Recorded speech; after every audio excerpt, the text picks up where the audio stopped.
welcome back to Manic Minds. At this point, I'd like to think you know where you are. But, hi, welcome back. Yeah. We've got, look at all that, all the things that say Manic Minds on them. Where did the wrestling belt come from? From over there. Ah, it was over there. We like wrestling. Yeah. I don't even know if it's on the shop, to be honest with you, so it might, you might not be able to see it, but it's up there.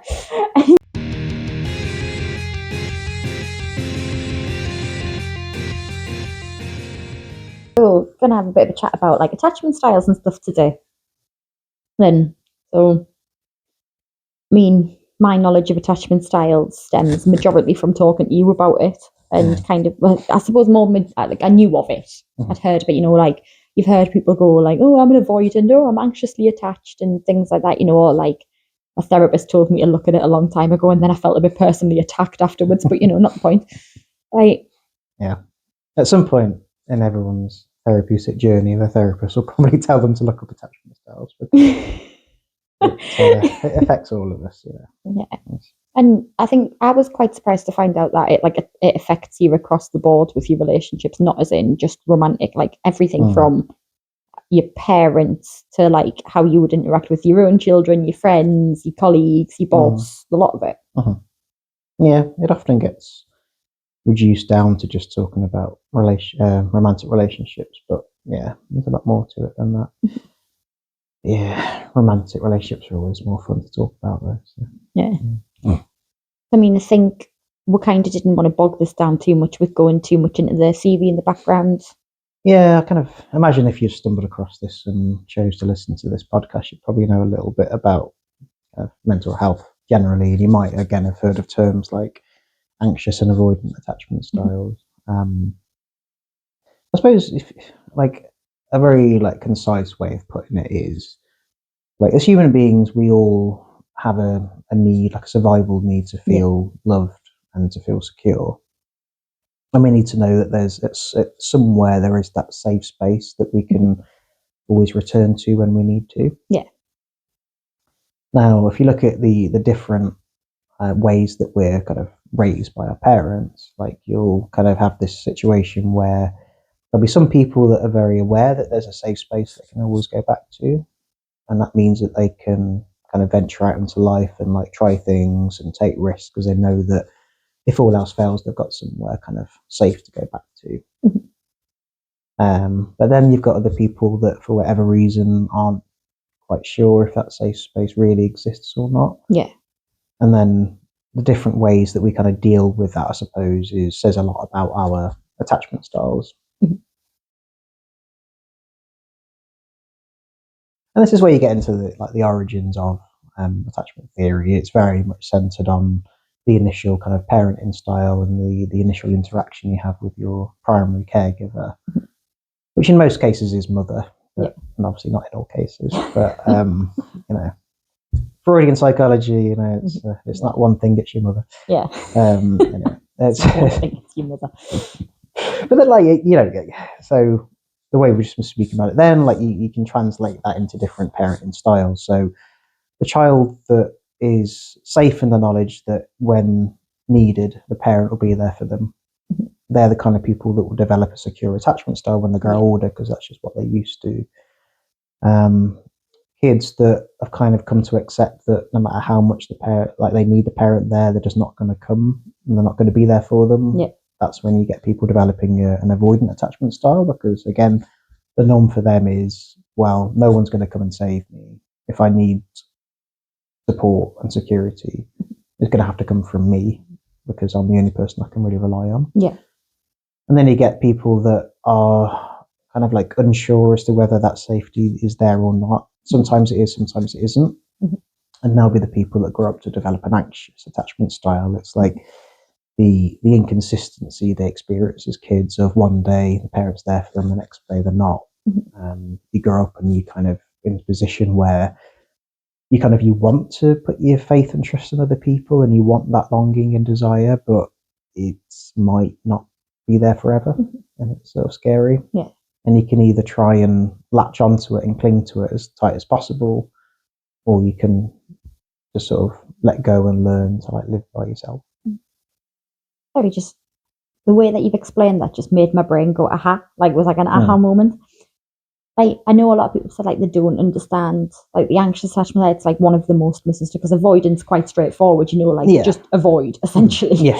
Whereas anxious kind of it can be very like eggshelly. Like you don't like my experience even in dealing with people who are avoidant. Sometimes you don't know what you're going to get in a sense of a reaction out of them for things. Yeah. Whereas when you've just explained it there, it's kind of like the moment my brain went, but that makes sense because like anxiety as a whole is the uncertainty of a situation. Yeah. So then anxious attachment, if you've grown up in an environment where you don't know whether it's there or not, you're living in a state of anxiety because you're living in a state of uncertainty. So that naturally would manifest. Absolutely. And using that logic, you can start to understand why, people who are anxiously attached will be described as clingy and needy. I suppose it's because if you can't rely on the fact that safety and security is always going to be there, it's like the moment you find it in someone, it's like I better not let this person go because I don't know if this is going to come around again for me a little bit. So yeah, it's like not trusting that if you kind of let one opportunity pass that you're going to get another opportunity again. And it's that uncertainty of what the future's going to hold for me is what a lot of anxious people experience, and in this context as well. It's interesting because you said like clingy there, and like the thing that I kind of wanted to bring around was like perceived negative traits in people that actually come from their attachment style. Yeah, because like straight off the bounce, clingy would be how you would describe a lot of anxious people, and like distant is how you describe a lot of avoidant people. Yeah. And like, obviously a lot of other terms that are perceived as negative. But I think as well, like each of them do have a level of positivity to them, and you can work on yourself without losing the positive traits of your attachment style. Yeah. I know a lot of people who are anxiously attached in my life. And it's interesting because like when I was younger, before I worked on myself, I'd have been proper like, oh my God, they're so clingy, like they try too hard. And I hear a lot of women say this about men, they're like, they try too hard. Yeah. And it's like, in reality, they're probably just actually attached, darling. Yeah. Like that's probably the reality of the situation. The same way though that like, I know a couple of people who are avoidant, and the common denominator I hear about them is like, they're cold, they're distant, like, they're very like, don't worry, I've got this. Like they don't tell you about their problems, they just deal with it on their own. They don't rely on anyone. Yeah. That kind of thing. Yeah. And both sides have obviously their negatives, clearly, because otherwise we wouldn't call one secure and the other two insecure, would we? Yeah. Exactly. But like at the core of the two insecure attachment styles we're talking about, I think is a shared like commonality of some sorts. Like they both people will be very distrusting of other people's love and affection. Yeah. It's just that I suppose the best way to think about it is that with anxiously attached children, they had glimpses of it. Like at points the parents would kind of give them what they need, and then other times they won't. So I suppose there's still a kind of element of I don't fully trust that I can just rely on other people to give me what I need, but I know that I've seen experiences and examples of it. So I can just find that one person that's able to give it to me. But then that's when you get into the whole thing about being needy and clingy, because you just don't want to let that person go. It's like if you think about it like a crying child, and like the mum decides to come and pick them up and cuddle them. It's like that kid's not going to want to let that mum go again, because they know that half an hour later when they get upset again, they don't know whether they're going to get it back. Yeah. And that's where that inconsistent parenting style sort of causes this to happen. Whereas on the other side of it, the avoidant people have just come to accept that they can't rely on it, so why bother? Yeah. Like I'm the one that I can rely on more than anyone else, so why wouldn't I just fix it internally? Essentially. Exactly. Handle it all in my own head, essentially. Yeah. I always say, like, I mean, neither one's desirable, but I always say with avoidant parents, at least they're consistent. Like not in the best way, but if it is interesting though, because I think with an avoidant, like follow the principle here and please interject if I am insanely incorrect here, but this is just like my understanding. With someone who's avoidant, like you said, it's consistent. You know what you're going to get. Like, you know that if they've got a problem, they're going to deal with it and then probably tell you about it after the fact. Yeah. Like, after they've already handled it. Like, don't worry, I just handled the situation. Mm-hmm.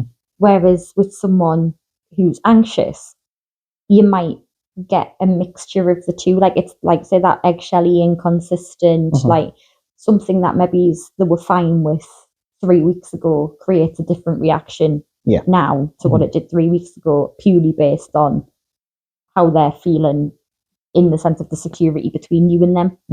I think that is more of like outwardly on the surface, avoidant people seem like they're okay most of the time because they're self-reliant, and people just come to kind of like accept that that's the way they are, so they don't worry about them as much. Whereas someone who's anxious, like, will sometimes display like self-reliance and be kind of okay with certain things, but then again, like, the inconsistency means that you're never going to know how they're going to respond to something. So again, from an outward perspective, it seems like the anxiously attached person is doing worse than the avoidant attached person, but that's coming from the place where we don't know what's going on under the surface. Like, avoidant people on some level will be like, okay, I've got myself to rely on here, I don't need other people. But there will be times when they kind of, because again, they're human beings, and they do still have that need for connection and acceptance and love.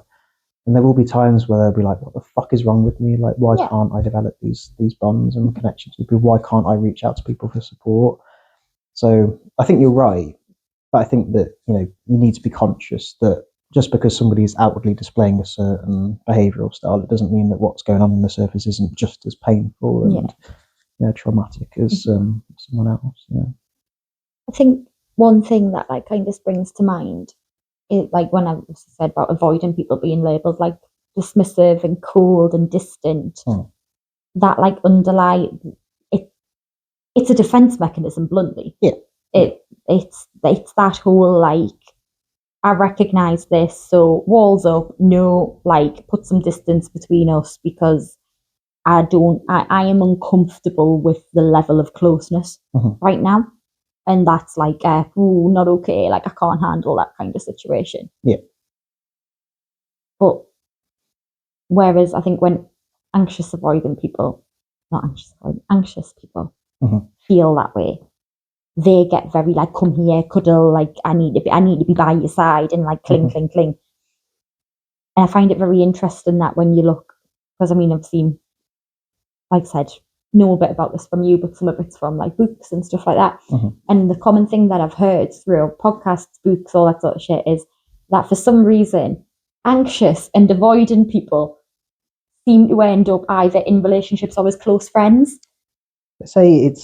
I don't know exactly where the stats come from on this, but I've heard someone say that it's the most typical like relationship style is an anxious and an avoidant person together for whatever reason. Sounds wild to me. Like, just off the back of like what we've spoke about so far, one likes to go arm's length and one goes, come here. That's just wild to me. That then they like seem to naturally gravitate. Yeah, and I mean, it is, and obviously it's not without its like difficulties. And I mean, a lot of people will have their own experience of this, like either side of the divide they come on. Like, they will, like, those relationships do have a tendency to be quite toxic and damaging. But I would say that's more on like someone's willingness to kind of become self-aware and work on themselves. I think if you've got someone who's anxiously attached and avoidantly attached, and they lack any self-awareness whatsoever, then that's going to be a volatile situation. But if you've got two people that understand kind of the origins of why they are the way they are, like, if anything, I think that sort of relationship can be quite beneficial, because I think there's more that the two people can kind of learn from each other. Because if you put it one way, you might say, well, on the surface, it just makes sense. Then just, if you've got someone who's clingy, just find someone else who's clingy and they can cling on to each other and they'll be fine. but it doesn't work that way. No, that, You know? I'm not gonna lie to you, It's, that to me screams toxic. yeah. That's like, you know what I've got in my head. You know, the couples that literally do everything together. You like, you could, like, if you were best mates with one, you couldn't ring and be like, "Can I have a chat with you in private?" You're not. There's no such thing as private anymore. Yeah. That's like what comes to my head when I think about if two people who weren't self-aware and were both anxious were together. Yeah. And that dynamic won't work anyway, because again, they won't be able to learn from each other and kind of develop as human beings. They'll sort of indulge themselves in their clinginess. Yeah. And then, because life is the way it is, there'll be certain moments where, for whatever reason, one party isn't going to be there for the other one because they're doing something else. Then that massively kind of puts the alerts on that other person of going, "Oh my God, like, they're normally so clingy with me. They're not being clingy with me today. Yeah. Crap, they're going to leave me. I'm going to be alone." Yeah. And I'd imagine that it's the same if you've got two avoidants, because you're both just going to be distant as fuck with each other, but like secretly going, why aren't you texting us back? Like, you don't like me. Like, what are we even doing? And it'll spiral. Whereas I think if you've got, it's same with anxious, if you've got two avoidant people who are self-aware that they're avoidant, you can probably maybe be a bit more like, "Oh, right, okay, I understand why they're not messaging me back." Yeah. Because their logic, it might be, "Well, you're going to see me tonight, so I don't need to talk to you all day because I'm going to see you tonight, so I'll talk to you tonight." Yeah. Yeah.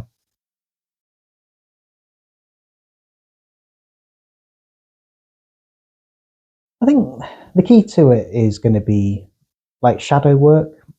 Like, I don't know, like, if people don't quite understand that, it's like being willing to become more aware of the parts of yourself that you're trying to avoid, you know, and sort of getting to grips with what that, because again, at the heart, I think, of any insecure attachment style, whatever which one it is, there is a deep-seated fear of something, of abandonment, you know, of being alone, whatever it might be. So, like, getting to grips with why you are that fearful of it, and kind of just accepting that you're that fearful of it, I think, is a good place to start.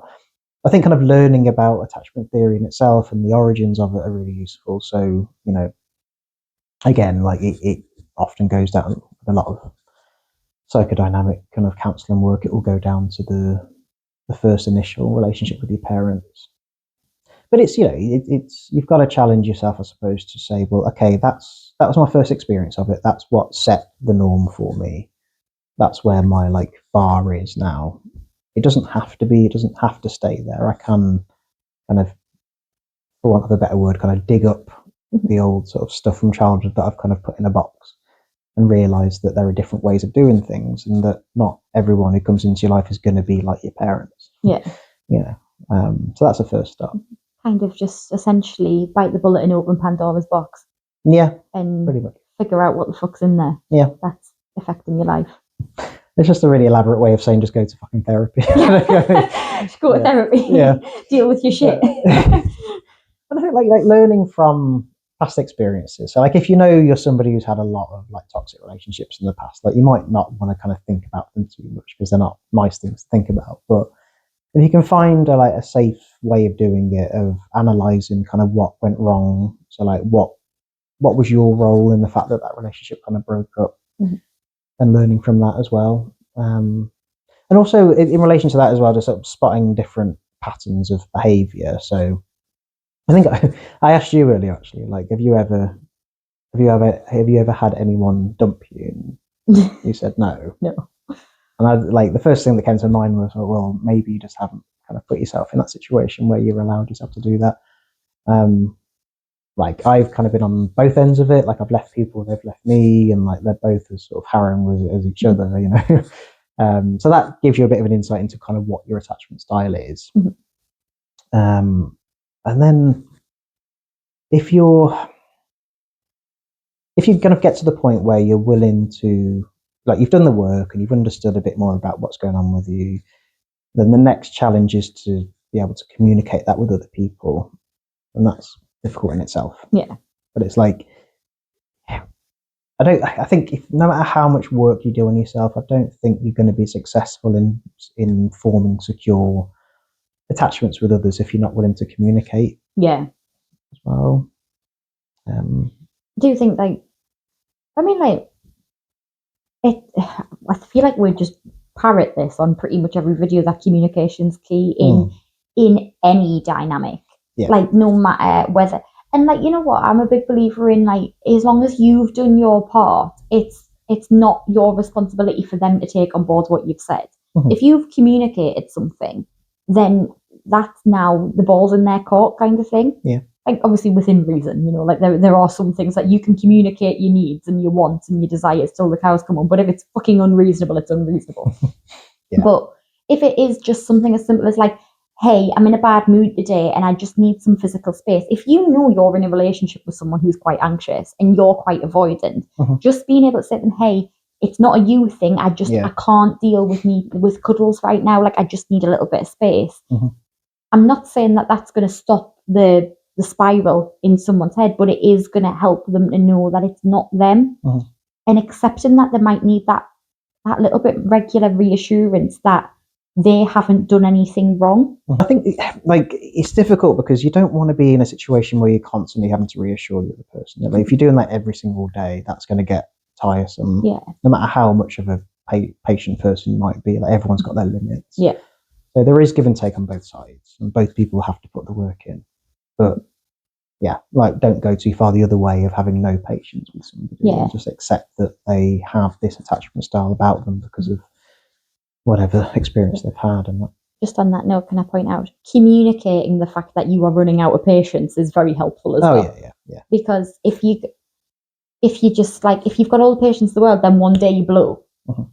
That's unfair. It's unfair on you, but it's unfair on the other person as well. Yeah. Whereas, you know, if you're aware you're starting to run out of patience, saying the words, hey, I understand, but like, I can't keep doing this every day. Like, you know, at a certain point, we both need to take some responsibility here. Yeah. Like, I need you to like do X, Y, and Z. And what can I do that is reasonable, that will help you feel more secure, especially on days when I need space. Yeah. This is why, I mean, you know, you said at the start that it's weird that you get so many of these avoidant and anxious people come together. But again, it can be really beneficial if you're people that have worked on yourself and understand and have self-awareness. Then I think you should inevitably will have more patience with the other person. Whereas if you're an anxiously attached person with a securely attached person, that securely attached person isn't going to have a full understanding of what it's like to be insecurely attached. They may not have as much patience with you. So this is like another reason why it's not necessarily a bad thing to kind of be with somebody who's got the opposite attachment style to you, because again, you can learn from each other. It's just the way you actually like go about it, you know. I think as well, like sometimes securely attached people, and I'd like to point out through no fault of their own, it is purely because they are securely attached. So they're like, what the fuck? The neurotypicals of attachment theory. Essentially, like it's sometimes like if you like, I found myself in this situation before where I'm like, I'm happy to make this allowance here, but I need this, and it's like, but why do you need that? Yeah, because of X, Y, and Z. But that's daft, like that's stupid, like that doesn't make sense to me. And it's like, of course it doesn't, because you are securely attached. So you understand that the safety net is in existence. My brain can't handle the fact that I've gone my entire life with no safety net, and all of a sudden there's a fucking safety net under me, and now I'm like, what the fuck is this shit? Yeah. Like, when did this appear? Why is this here? Like, it's weird that it kind of works the same for no matter what your attachment style.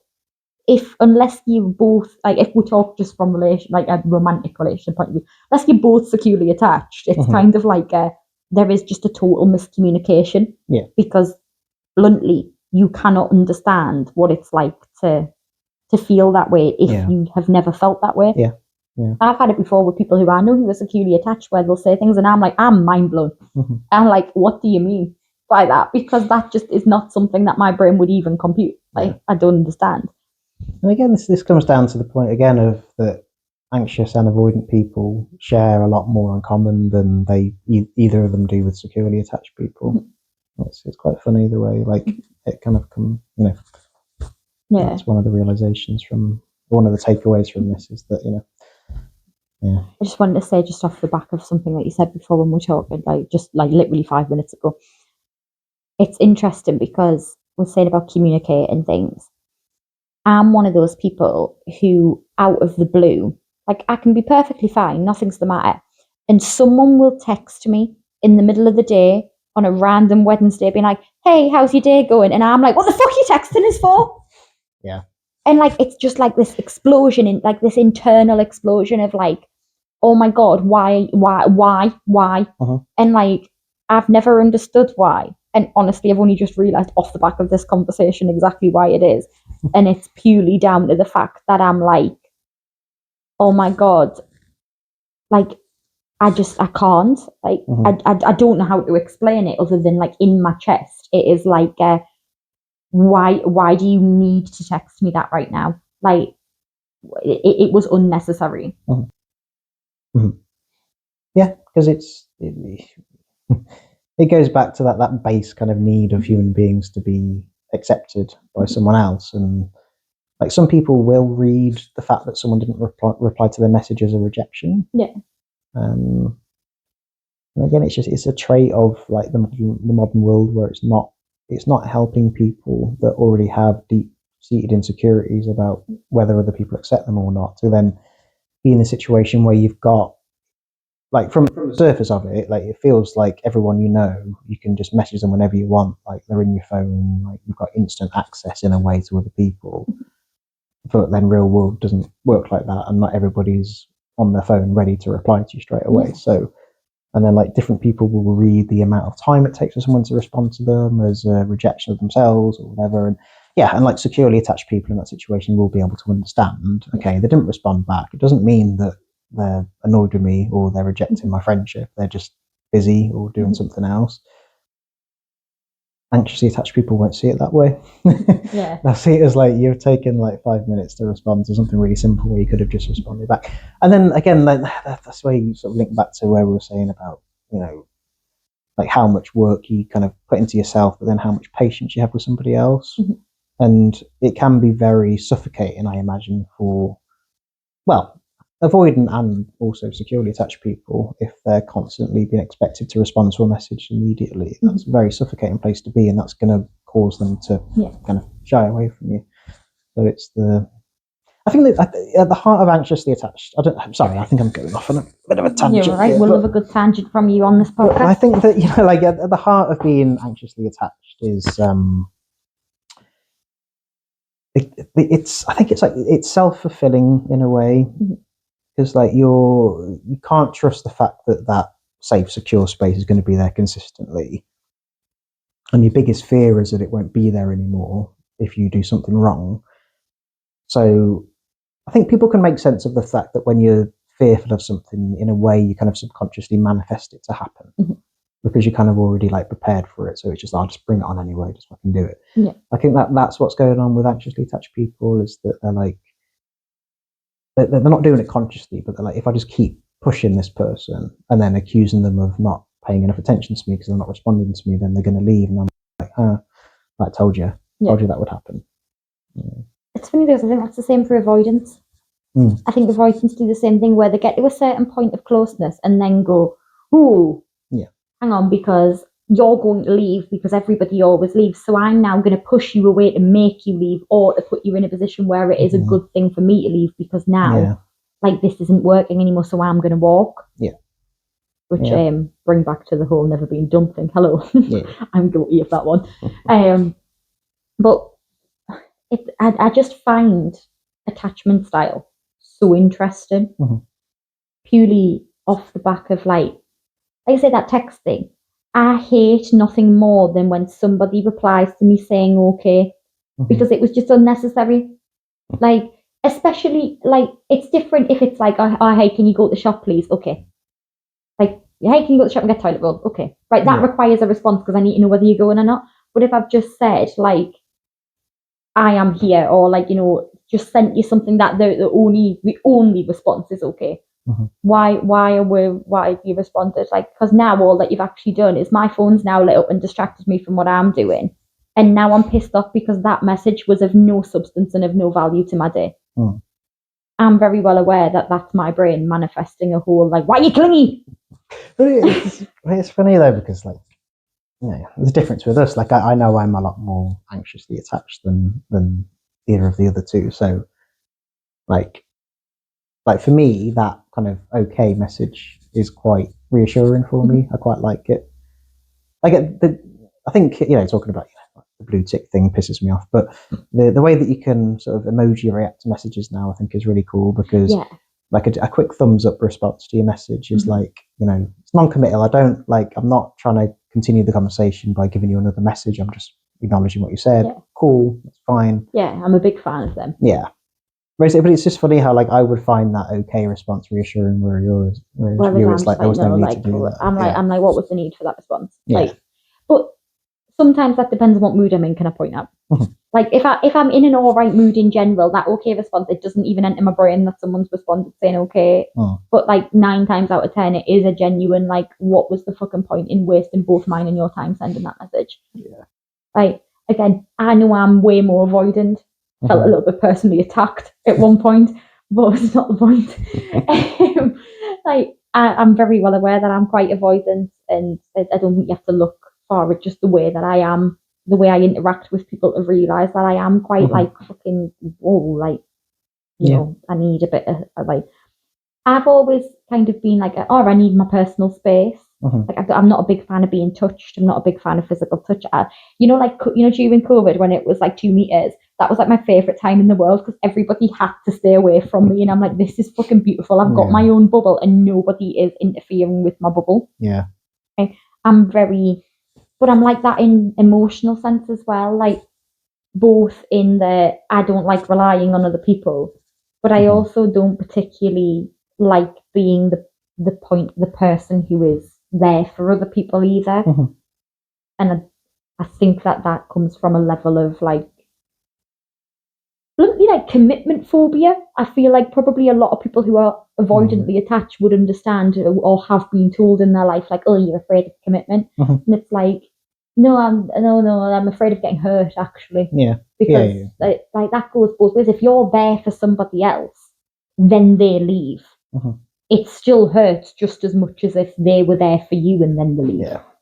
I think other people need to be careful of that, because I think like instinctively when we meet an avoidant person, we assume that like, oh well, it's just that if you met the right person or whatever, like you'd learn that it's not good to be avoidant or whatever. And you've got to remember that for that person, their safe space is themselves. And if you're arguing that they should like enter into a dynamic with someone where they're like vulnerable in someone else's presence, you're taking away their safety net. Like it's not for you to comment on that. Like if that avoidant person kind of recognizes that there are limitations to their life where they're not letting people in and they want to work on themselves and consciously do it, fine, that's their choice. But don't do this whole bollocks thing of like, like eventually she'll meet someone and she'll settle down.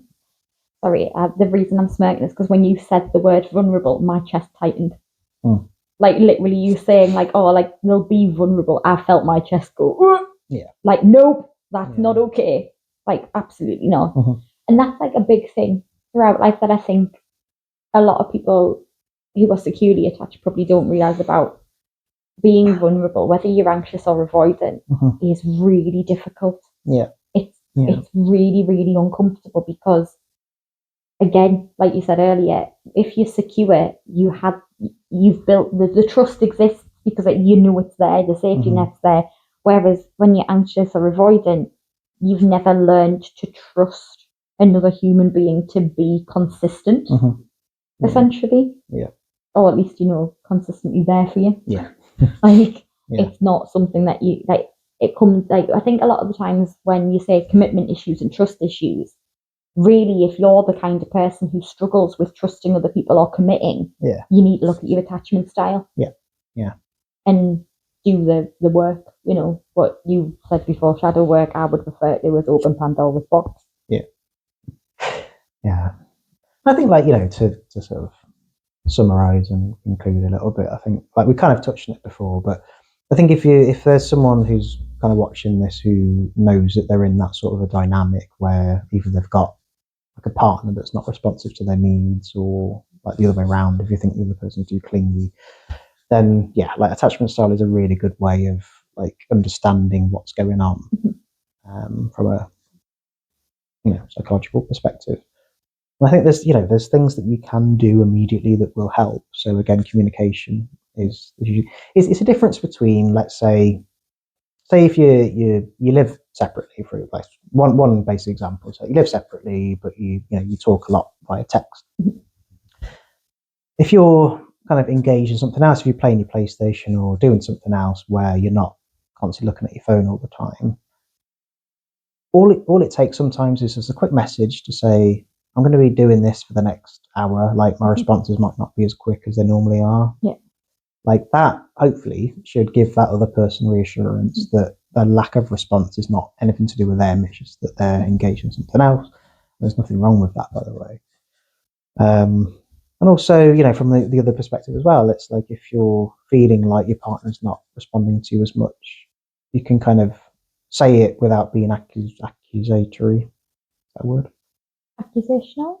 I don't know. One of them. You know what I mean. You can, you can bring it up, and I suppose if you're fearful that your partner's just going to get defensive on you, then yeah, that's a shame, and that is an indication that more work needs to be done. But at the very least, you could kind of say something that's not designed to be confrontational, and just say, look, it's been a couple of hours since you last responded. I just want to know, like, are you okay? Just a message to say you're all right. Yeah.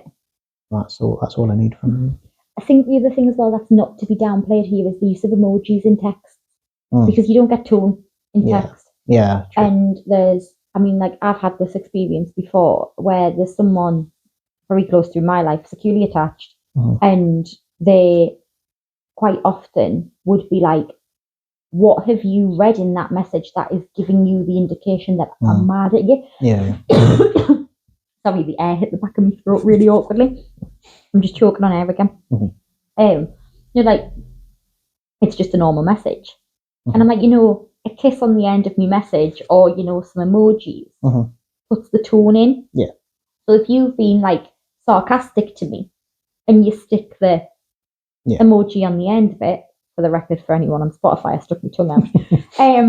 Like you put that emoji in the end of it, it totally changes the tone of the message, because without that, I can't tell whether you're being sarcastic or arsey. Yeah. So it's somebody who's insecurely attached. I'm now like, ooh, hang on a minute. Like what? Like alarm bells are ringing. Like you're mad at me. You're going to leave me. Therefore, if you're in avoidance, or if I think you're going to leave me, now I'm going to push you as far away as I possibly can. Yeah. That doesn't hurt as much when you leave, or I'm going to beat you to it. Like blah blah blah. Like I can't praise emojis enough for how much an emoji can totally stop an argument. I've seen it happen. I have seen it happen where a text has come through to me and I've been like, fucking dickhead, what did you just say to me? Like, I'm ready to fight. And 2 seconds later, I'll get the laughing face. And then I'm like, that was missed off the end of the message. It was a joke. And immediately, I'm now not arguing with you because I know you were joking. Yeah. I'll add to that as well. So maybe something else that people can do. Like, don't assume, or like don't see your partner, especially if it's a new relationship, don't look at them as this like person that's appeared out of nowhere in a vacuum. Like that person will have a history, and like it can be really beneficial to allow them to talk to you about their previous experiences, especially previous relationships. A lot of people do have insecurities about hearing about their partner's exes, and like, okay, fine, but if you really want to understand the person that you're with, like understanding the different dynamics they've had and different relationships they've had in the past will tell you a lot about that person and kind of ways of going about being with that person without triggering them. I'm conscious that about 10 minutes ago we said just to conclude. So just to conclude, there will be information about the background of attachment theory on the Manic Minds blog. If the little bit of war ranting about the blue ticks interests you, you can jump back a couple of videos and there's some old millennial gets talking about how much we hate the fucking internet. That's always fun. And there was something that you just said there that made me think about, that was interpersonal. So interpersonal relationship skills and that kind of thing all falls under the umbrella of DBT skills. Big fan of DBT over here. So I would like to say next week we'll be talking DBT, but that will very much depend in what order we decide to put things out. So in the coming weeks, there will be a video about basic DBT skills. If you're interested in managing relationships and emotional regulation, which I mean, I'm going to go out on a limb here and say you fucking should be if you're not, because it will make your life 10,000 times easier. Yep. But yeah, and I think and a lot of it will link to this. I mean, attachment theory is a way of like forming a kind of base understanding of why your relationship is the way it is, and then once you've kind of uncovered that, it's like, right, what do I do about it? And that's where a lot of DBT skills can come into play. I did that as like an underpinning. I feel like your attachment style underpins everything that you do with when it comes to other people, how you interact. Also, I'd just like to say, if someone still isn't quite sure what attachment style is, so securely attached,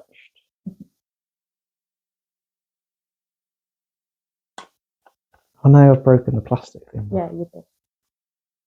Anxiously attached, avoidant. Yeah. I doubt that will go in the video, but we'll see. I was going to say, if it does, do you want to fucking credit me, because I made that joke earlier. Not particularly. No, so let's go in the video now. Awesome, love that. Thanks. Yes. So yeah, whether you're secure or avoidant or anxious, don't be a dick. Yeah. Wow,